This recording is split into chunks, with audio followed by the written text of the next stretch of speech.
አድርጉት አንዴ። የአላህን ከይፍያ ባህሪያቶች ለምንድን ነው መጠየቅ የማንችለው? ቢድዓ ለምን ተባለ የሚለውን ላስረዳቸው። ኢስላም ጥያቄን እየዘጋ አይደለም። እዚህ ጋር ደስ ያለን ጥያቄ በኢስላም መጠየቅ ትችላለህ። ነገር ግን ለምንድን ነው ከይፍያ የማይጠየቀው?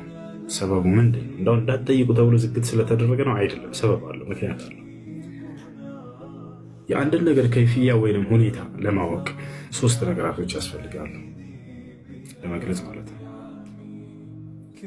አንደኛ ያን አካል ማየት።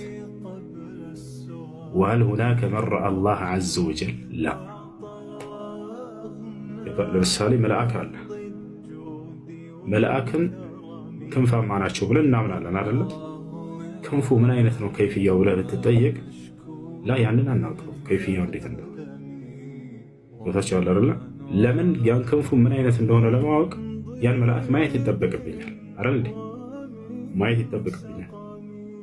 ያ አይደለም መልአክ ጋር አንሄድ፣ አላህም ጋር አንሄድ። እዚሁ ምድር ላይ ማህሙድ አንድ የሚል ተናንሳ መርሐባ አለ ማህሙድ ጸጉር አለ አይደለ?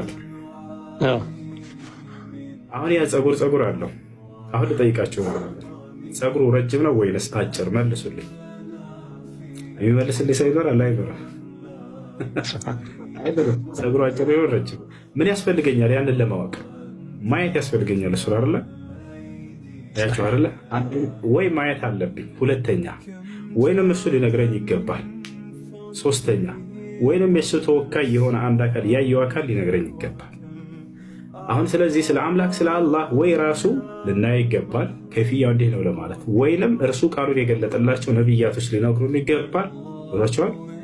ወይንም እሱን ባናየውም ሊነግረን ይገባል ራሱ ተገልጦ። ስለዚህ ከይፍያ ለዚህ ነው ከይፍያ መጠየቁ ቢድዓ ነው የተባለው። ያላየህን ነገር እንዴት ነው የምጠይቀው? በምንድን ነው እኛ ይህን እንትን የምንለው? በእምነት ነው። ያ ነው። እሺ ስለ አላህ ስብሐነሁ ወተዓላ ስለ መላእክቶችም ከይፍያ እንዴት ነው ብሎ መጠየቅ የማይቻልበት ሌላኛው ምክንያት በዚህ ጋር ተረዳን። ይሄ ሌላኛው ምክንያት ምንድን ነው?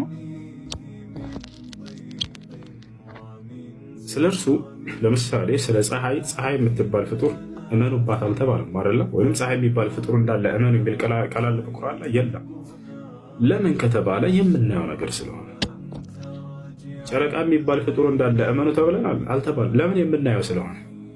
ሰው የሚባል ፍጡር እንዳለ እመን ይባላል አይባልም? ለምን? የምናየው ነገር ስለሆነ። ዒልም ልገይብ የሚባል የሩቅ እውቀት የሚባል ነገር አለ። በመላእክቶች እመኑ የሚል ግን አለ። ለምን? የማናያቸው ነገር ስለሆነ። እምነት ብሎ ማለት ሳታየው በተነገረህ ነገር መሰረት አድርገህ የምታምንበት የሆነ ነገር ነው። ገብታችኋል አይደል? ልክ እንዲሁ አምላክ አላህ ሱብሓነሁ ወተዓላ በአምላክ እመኑ ሲባል ጊዜ አላህ ሱብሓነሁ ወተዓላ የእነሆ መውጁድ እርሱ ያለ መሆኑ፣ ልክ እንዲሁ መላእክቶችም ስላላየሃቸው እመኑ የሚባል ነገር የመጣው ለዚህ የሚታይ ነገር ከሆነ ምኑ አይባል።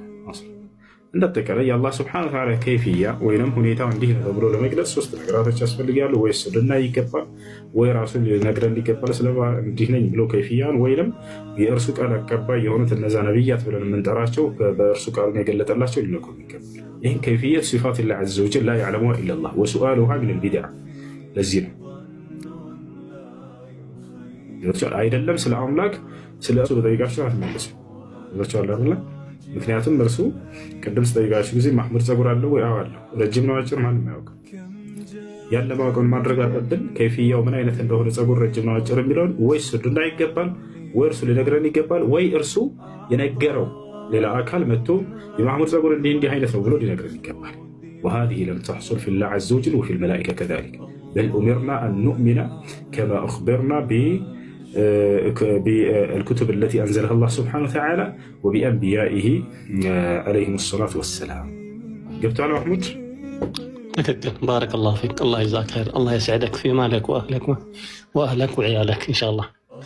بارك الله فيك، الله يجزاك خير، الله يكثر أمثالك، الله يحفظك أينما كنت.